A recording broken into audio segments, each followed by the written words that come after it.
माँ सिर्फ बेटे की जिम्मेदारी नहीं। बेटा कब आ रहे हो? बहन की शादी में एक ही हफ्ता रह गया। बस माँ, एक दो दिन में आ जाएंगे।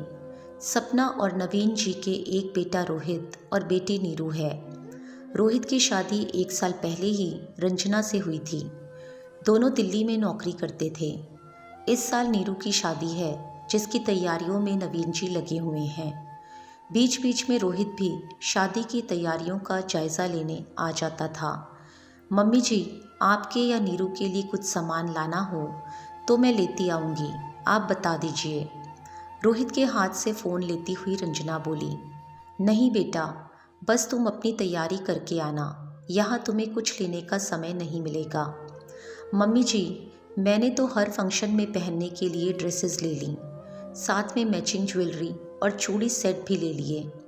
बच्चों की तरह चहकती हुई रंजना बोली, हाँ भाई, दुल्हन की भाभी हो, सबसे सुंदर तो लगना ही चाहिए।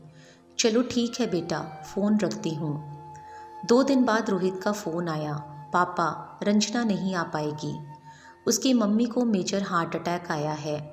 उसके भैया भाभी को दूसरे शहर से आने में वक्त लगेगा। तब तक रंजना को उनके साथ हॉस्पिटल में रहना पड़ेगा। हमारी फ़्लाइट आज शाम की है, इसलिए मैं ही आ रहा हूँ। ऐसा कैसे हो सकता है कि ननद की शादी में बहू ना आए? एक ही बहू है हमारी, लोग क्या बोलेंगे?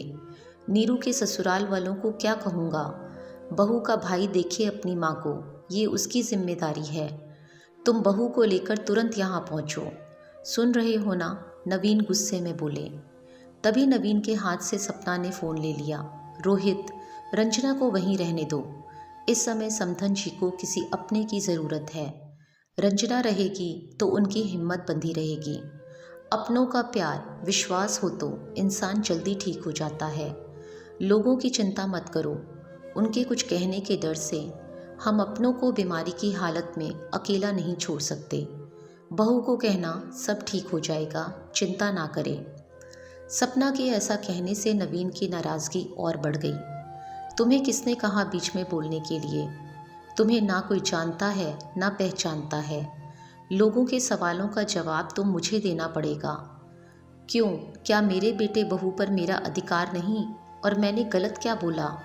हर गलत बात को दोहराना ही क्या इस घर का रिवाज है? सपना का तीर निशाने पर लगा। नवीन की आगे बोलने की हिम्मत नहीं हुई, बस गुस्से में बड़बड़ाता हुआ चला गया। जानता था सपना किस बात का दर्द आज तक लिए बैठी है। सपना की आंखों से आंसू बहने लगे। उसे आज भी उन यादों को याद करना मुश्किल हो रहा था। उसकी चचेरी ननद की शादी थी। उसी दौरान उसकी मम्मी की तबीयत भी बहुत ख़राब हो गई थी। जब उसने नवीन से माँ को दिखाने की बात कही तो नवीन ऐसे ही भड़का था। सपना, तुम घर की पहली और बड़ी बहू हो। इस समय तुम्हारी ज़रूरत यहाँ है। वहाँ तुम्हारा भाई है, वो देख लेगा। तुम्हारा फ़र्ज़ पहले ससुराल के लिए है, ना कि मायके के लिए। उसने बड़ी आस भरी नज़रों से सासू माँ की तरफ देखा, पर उन्होंने भी उसका साथ नहीं दिया। पूरी शादी में अपने आंसुओं को छुपाकर होठों पर मुस्कुराहट बिखेरना कितना मुश्किल था, वही जानती है। अगले दिन उसे अपनी मम्मी के देहांत की खबर मिली। ऐसा नहीं था कि वो बहू के ना आने से दुखी नहीं थी, लेकिन फिर भी वो चाहती थी कि रंजना अपनी माँ के पास रहे, क्योंकि माँ सिर्फ बेटे की जिम्मेदारी नहीं होती। आज फिर उसकी आंखों में आंसू थे, मगर खुशी के। उसे खुशी थी कि उसने अपने बहू का साथ दिया। उसकी बहू को उस दर्द से नहीं गुजरना पड़ेगा जो उसने स्वयं भोगा था। लेकिन ये बात वो अभी भी समझने में असमर्थ थी कि बहू हो जाने से बेटी की अपने माता पिता के लिए जिम्मेदारी खत्म कैसे हो जाती है। आशा करती हूँ आपको ये कहानी पसंद आई होगी। अगर कहानी पसंद आई हो तो चैनल को सब्सक्राइब करना बिल्कुल भी ना भूलें। कहानी देखने के लिए आप सभी का बहुत बहुत धन्यवाद।